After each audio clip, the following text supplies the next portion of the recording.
বলেছি 4 দিনের মধ্যে আমরা কলকাতা দখল করে নেব। এই বোধহয় চলে এলো। হ্যালো এবং নমস্কার, আপনারা দেখছেন বেঙ্গল 365।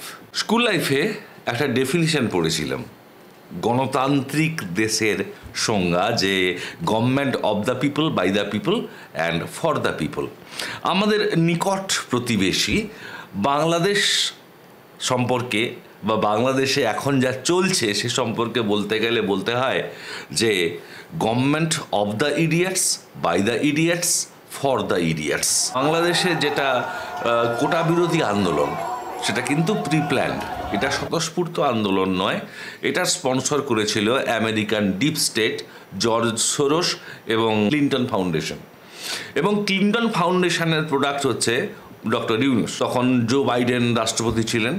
তিনি কি করলেন না, এই ক্লিন্টন ফাউন্ডেশনের পৃষ্ঠপোষকতায়, যেটাকে পাম্প মেরে যেমন বেলুনকে বড় করা হয়, সেরকম ফুলিয়ে ফাঁপিয়ে ডক্টর ইউনুসের একটা আন্তর্জাতিক মসিহার চরিত্র প্রেজেন্ট করে তাকে বাংলাদেশের তখতে বসিয়ে দেওয়া হলো। উদ্দেশ্য হচ্ছে দুটো: বাংলাদেশে মার্কিন সেনাবাহিনীর অবস্থান সুনিশ্চিত করা, এবং যদি কেউ বাংলাদেশ থেকে দেখছেন নিশ্চয়ই অবগত রয়েছেন যে ইতিমধ্যেই কিন্তু বাংলাদেশে মার্কিন বাহিনী ঢুকেছে। আপনারাও তো আবার অবশ্য প্রমাণ চাইবেন কমিউনিস্টদের মতো। প্রমাণ হচ্ছে সেন্ট মার্টিন দ্বীপ কি আপনারা এখন যেতে পারেন? হ্যাঁ, যেতে পারেন না। আমরা কিন্তু আমাদের আন্দামান, লাক্ষাদ্বীপ সবেতেই যেতে পারেন না আপনারা আপনাদের সেন্ট মার্টিন দ্বীপে, কারণ সেখানে আমেরিকান ফৌজ বসে রয়েছে। তা যা, যদি কেউ বলে আমি জেনে শুনে বিষ করেছি পান, তাতে কার কি করা থাকতে পারে। তো সমস্যা হচ্ছে, আপনারা বুঝতে পারছেন যে দেশের মানুষ আপনাদের উপরে অসন্তুষ্ট। যে প্রতিশ্রুতি ইউনুস গভর্নমেন্ট দিয়েছিল দেশে স্টেবিলিটি আসবে, শান্তি, শৃঙ্খলা, খুশহাল, কোনো কিছুই হয়নি। বরং আপনাদেরই ভুল সিদ্ধান্তে আপনারা ভারত থেকে তুলো আমদানি বন্ধ করে একমাত্র যেটা টিম করে বাংলাদেশের ব্যবসা চলতো, গার্মেন্টস ইন্ডাস্ট্রি, সেটার 12টা বাজিয়ে ছেড়ে দিয়েছেন। জনগণ হচ্ছে বিক্ষুব্ধ। তখন আপনারা কি করলেন না, ভারত বিরোধিতা, যেটা দীর্ঘদিন চাপা ছিল বিভিন্ন কারণে, বিভিন্ন লোকের ভুল বোঝানোর কারণে, সেটাকে উস্কে দিলেন। ডক্টর ইউনুস যেমন করবেন এটা স্বাভাবিক, কারণ তার গরিবের মাসিহা এই ইমেজটি কিন্তু আর কাজ করছে না। তো তিনি কি করলেন, চীনে চলে গেলেন। যদিও বন্ধুরা খেয়াল করবেন, বেচারা এতই ভিখারি, বাংলাদেশ পাকিস্তানের থেকেও খারাপ অবস্থায় রয়েছে যে নিজস্ব প্লেনটুকু পর্যন্ত নেই। চীন থেকে একটা প্লেন এলো এবং তাতে সেই ভাড়া করা টাট্টুতে চেপে মোহাম্মদ ইউনুস চীনে গেলেন। যেতেই পারে, ভালো কথা, বিদেশ ভ্রমণের শখ হয়েছে। এমনি চীনের 1% লোকও বাংলাদেশের নাম শুনেছে কিনা যথেষ্ট ডাউট রয়েছে। এবং এই বাংলাদেশিরা দেখবেন বিদেশের বিভিন্ন জায়গাতে রেস্টুরেন্ট খুলে বসে আছে, নাম কিন্তু দেয় ইন্ডিয়ান রেস্টুরেন্ট। কারণ বাংলাদেশ বলে যে আদৌ কোনো দেশ পৃথিবীতে এক্সিস্ট করে, বেশিরভাগ লোক বিশ্বে সেটা জানেই না। তো বাংলাদেশ গোঁড়া, র্যাডিক্যালাইজড একটা স্টেট, একটা রোগ স্টেট। তার নাম ওই টেরোরিজমের কথা উচ্চারিত হলেই আসে, আদারওয়াইজ আসে না। ভারতকে কোনোভাবে তাকে উত্তেজিত করতে হবে, তাতে ভারত বিরোধিতার জিগির আরও উঠবে। আর ভারত যদি বাংলাদেশ আক্রমণ করে দেয়, তাহলে তো সোনায় সোহাগা মোহাম্মদ ইউনুসের। দেশের লোক মরবে, দ্যাট ডাজন্ট ম্যাটার। ইউনুসের সোনায় সোহাগা। কে বলতে পারে আসিফ মুনিরের মতো ডক্টর ইউনুসও নিজেকে আর একটু প্রমোটেড করে রাষ্ট্রপতি বানিয়ে নিতে পারেন এবং বিশ্বের দরবারে নিজেদেরকে শহীদ বলে পরিচয় দিতে পারেন। সুতরাং তিনি চেষ্টা করলেন ভারতকে বিভিন্নভাবে প্রভোগ করার। চীনে গিয়ে ডক্টর ইউনুস বলল, আমরা হচ্ছি সমুদ্রের অভিভাবক। ভাবুন, একটা বাংলাদেশ একটা পুচকে দেশ, যেখানে ভারতের পুরো করমণ্ডল উপকূল জুড়েই রয়েছে বঙ্গোপসাগর, সেখানে কিনা কালকের ছোকরা বাংলাদেশ বলছে আমরা হচ্ছি সমুদ্রের অভিভাবক। কুপমণ্ডুক বোধ হয় একেই বলে। তা বলুক, আমি নিজেকে যদি আজকে বলি আমি ভারতের রাষ্ট্রপতি, তাতে লোকে হাসবে আমাকে নিয়ে। আমার তাতে যদি আমি কালা হই, দোকান কাটা হই, তাতে আমার কি যায় আসে? কুঁজো লোকেরও চিৎ করে শুধু ইচ্ছে করে, করুকে। এখন সমস্যা ডক্টর ইউনুস যেটা করেছে সেটা হচ্ছে দুটি। এক, সে বলে দিয়ে এসছে যে ভারতের নর্থ ইস্টার্ন স্টেট, ওই সেভেন সিস্টার নামটা এখন খুব শোনা যায়, মানে ওইটুকু ইংরেজি ওদের সম্বল। তো ওই 7টা স্টেটের নাম ওরা বলতে পারবে না, কিন্তু সেভেন সিস্টার্স বললে বোঝে। তো সেভেন সিস্টার্স হচ্ছে ল্যান্ডলকড এবং তাদেরকে বাংলাদেশের উপরে নির্ভর করতে হবে। তাই চীনের উচিত এই অঞ্চলে আরও বেশি করে ইনভেস্টমেন্ট করা। আপনারা জানেন যে ভারত কিন্তু চীনের এই অতি উৎসাহকে কোনোভাবেই সমর্থন করে না। চীনের পাল্লায় পড়ে শ্রীলঙ্কার কি হয়েছিল সেটা আপনারা সবাই জানেন। বাংলাদেশ করলো কি, ভারতের উত্তর পূর্বাঞ্চল নিয়ে নানাবিধ প্রভোকেটিভ রিমার্ক করলো। দেখুন, রাজা চলে বাজার, কুত্তা হোকে হাজার। তো ইউনুস কি বলল তাতে আমাদের কিচ্ছু যায় আসে না, কারণ ওরা শুধু বলতেই পারে ওদের বিমানগুলো মুড়ির টিন। আর পৃথিবীর চতুর্থ সামরিক শক্তি ভারত যে অপারেশন সিঁদুরে তার কৃতিত্ব দেখিয়েছে, এই ভারতবর্ষের ওই বাংলাদেশ একটা পুচকি দেশ কি বলল না বলল তাতে কিচ্ছু যায় আসে না। কিন্তু কোথাও আপনাকে থামতে হয়, এবং কোথায় থামতে হবে ইউ হ্যাভ টু নো, যেটা ওই পণ্ডিত মূর্খ সুদখোর ইউনুস বুঝতে পারেনি। তারা চীনকে আমন্ত্রণ জানালো যে পশ্চিমবঙ্গের ঠিক নিচে রংপুর জেলাতে লালমনিরহাট বলে একটি অঞ্চল রয়েছে, যেখানে 1931 সালে ব্রিটিশ বিমান বাহিনী দ্বিতীয় বিশ্বযুদ্ধের সময় একটি বিমান ঘাঁটি করেছিল, এবং যুদ্ধ থামার পরে সেই বিমান ঘাঁটিতে এখন ধান শুকনো হয়। এরপরে 1958 সালে তৎকালীন পাকিস্তান সরকার এটিকে রিভাইভ করে, যদিও তারপরে শেখ হাসিনার আমল থেকে এখানে একটা বিশ্ববিদ্যালয় হওয়ার কথা ছিল।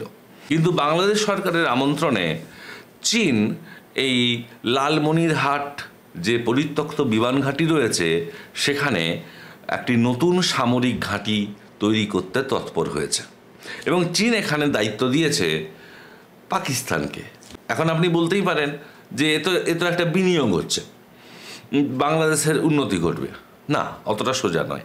চীন যেখানে যেখানে বিনিয়োগ করে সেখানে চীনেরই পণ্য আসে, সেখানে চীনেরই উপাদান আসে, চীনেরই মাল মশলা আসে, এবং কাজ করে চীনা প্রযুক্তিবিদরা। সেখানে সাধারণ কোনো মানুষ তারা কাজ করার সুযোগ পায় না।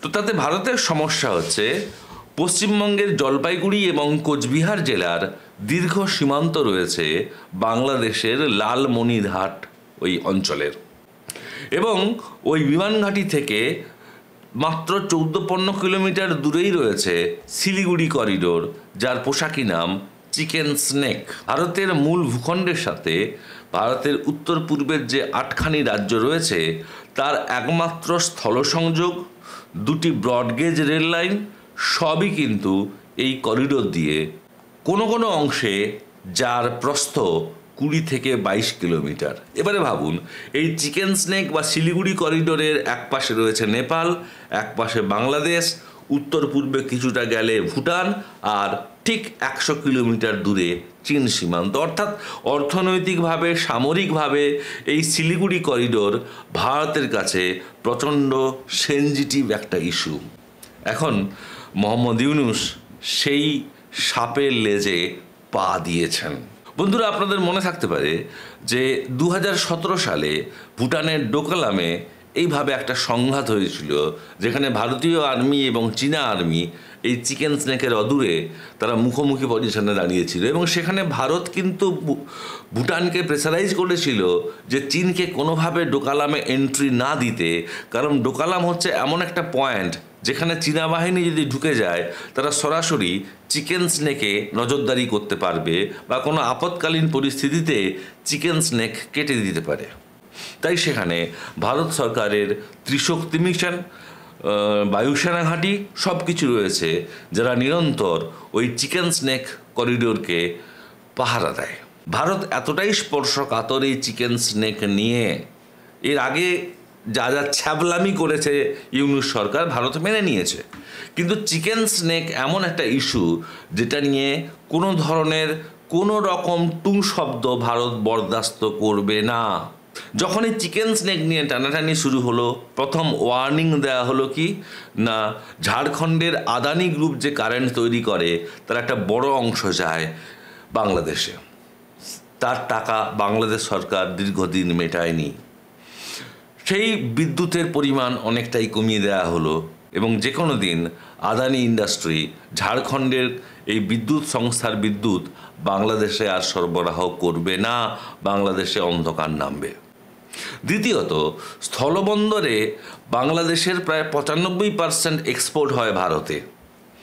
ভারত সরকার বাংলাদেশকে সতর্ক করেছে, এরপরেও যদি আপনারা আপনাদের পুরাতন বাবা পাকিস্তান এবং নতুন বাবা চীনের সাথে মিলে এই নেক্সাস তৈরি করে ওই চিকেন স্নেক নিয়ে বাড়াবাড়ি করেন, যদি সত্যিই লালমনিরহাটে ডক্টর ইউনূস মিস অ্যাডভেঞ্চার করে, হতে পারে সেটা অন্যের দেশ, কিন্তু রাশিয়া ইউক্রেনের সাথে যুদ্ধ করছে এই কারণে যে ইউক্রেন যদি ন্যাটোতে অন্তর্ভুক্ত হয় তাহলে ন্যাটোর এক্সপ্যানশন ঘটবে এবং আমার নাকের ডগাতে, রাশিয়ার নাকের ডগাতে ইউক্রেনের মাধ্যমে ন্যাটোর এক্সপ্যানশন আমার পক্ষে বিপজ্জনক। প্রত্যেকটা দেশেরই তাদের নিজস্ব অধিকার রয়েছে to ensure there safety and security. সুতরাং যদি লালমনিরহাটের এই বিমান ঘাঁটি ভারতের পক্ষে বিপজ্জনক হয় তাহলে ভারত বিন্দুমাত্র ইতস্তত করবে না ওই বিমান ঘাঁটি শুদ্ধ রংপুরকে উড়িয়ে দিতে। মনে রাখবেন, বাংলাদেশেরও দুটো চিকেন স্নেক রয়েছে, একটা রংপুর ডিভিশন আর একটা হচ্ছে তলায় ফেনী, যে ফেনীকে কেটে দিলে পার্বত্য চট্টগ্রাম বিভক্ত হয়ে যাবে, আলাদা হয়ে যাবে। অলরেডি পার্বত্য চট্টগ্রামে আরাকান আর্মি ঢুকে বসে আছে প্রায় 10-12 কিলোমিটার ভেতরে। সাবেক উপসেনাপ্রধান সুব্রত সাহা বলছেন যে এই লালমনিরহাটে বিমান বাহিনী যদি সামরিক কোনো পরিকল্পনা করেও থাকে সেটা ধ্বংস করতে ভারতের 5টা মিনিট লাগবে। ইনফ্যাক্ট সারা বাংলাদেশকে শিক্ষা দিতে ভারতের 15 মিনিটের বেশি লাগা কথা নয়। কিন্তু মোহাম্মদ ইউনূস সে বলেছিল যে আমার কাজ হচ্ছে দেশে গিয়ে সর্বপ্রথম একটা ফেয়ার ইলেকশন এনশিওর করা, নিশ্চিত করা, কিন্তু ক্ষমতার মোহ খুব বেশি। ইউনূসের আর ইলেকশন করবার কোনো ইচ্ছা নেই, এমনি করেই যায় যদি দিন যাক না। ভারত সরকার অলরেডি একটা পরিকল্পনা নিয়েছে, যেটা আপনারা সবাই জানেন, সেটা হচ্ছে যে কালাদান প্রজেক্ট, যেটা অনেকটাই এগিয়ে গেছে।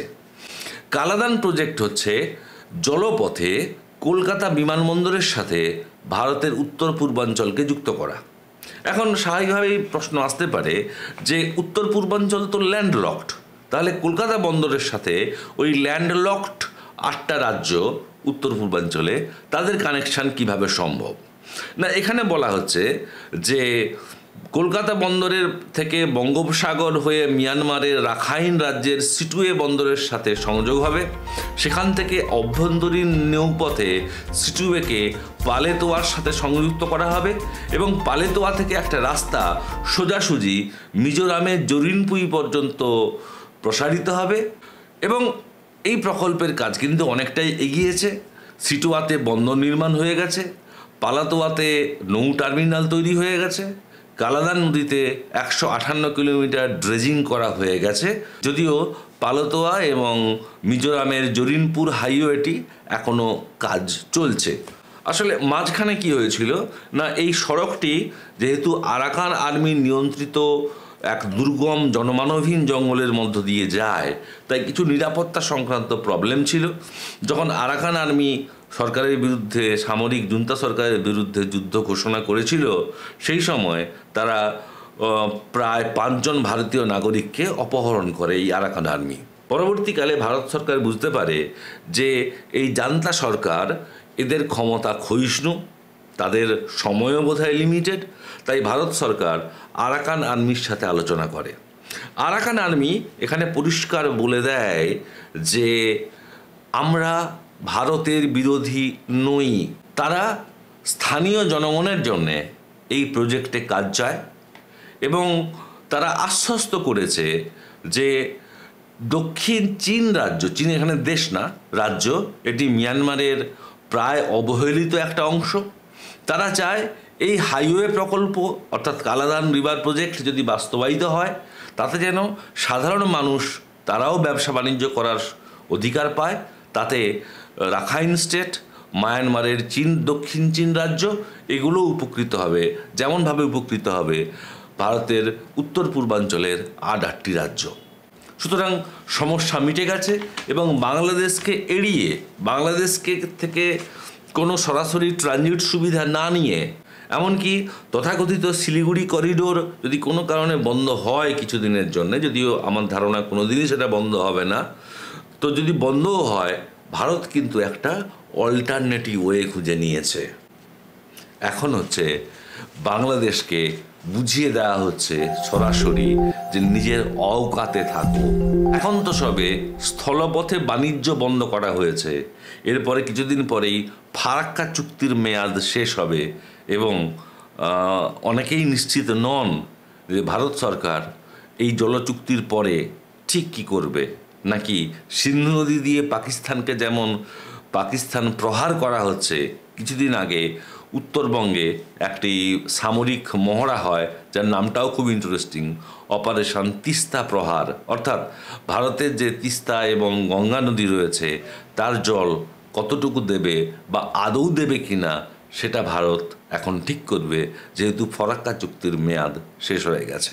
চীন কিন্তু গালওয়ান যুদ্ধের পরে আর ভারতের সাথে তারা খুব ডিরেক্ট সংঘাতে জড়াবে না, কারণ চীনও জানে ভারতের সামরিক শক্তি কতটা এবং আলটিমেটলি ভারত চীন যুদ্ধ যদি কোনো দিন হয় তার নিটফল কিছুই হবে না একটা সিজ ফায়ার ছাড়া, কারণ দুটি দেশই পারমাণবিক অস্ত্র ধরে। বন্ধুরা, এরপরে আইজল থেকে 170 কিলোমিটার হাইওয়ের মাধ্যমে আসামের শিলচর যুক্ত হয়ে যাবে এবং এইভাবে তৈরি হবে গুজরাটের পোরবন্দর থেকে আসামের শিলচর হয়ে আইজল পর্যন্ত ভারতের পূর্ব পশ্চিম একটা দীর্ঘ পথ, একটা করিডোর, যা সামলাবার ক্ষমতা, ট্যাকেল করার ক্ষমতা বাংলাদেশ, পাকিস্তান বা চীনের নেই। আমরা আশা করব যে না, আশা করে লাভ কিছু নেই, যেমন যেখানকার মানুষ তারা সেরকমই সরকার ডিজার্ভ করে। বাংলাদেশের লোকেরা মূর্খ, তাই তারা আরও মূর্খ সরকার, তারা নির্বাচন করবে সেই সরকার যারা তাদের থেকেও মূর্খ।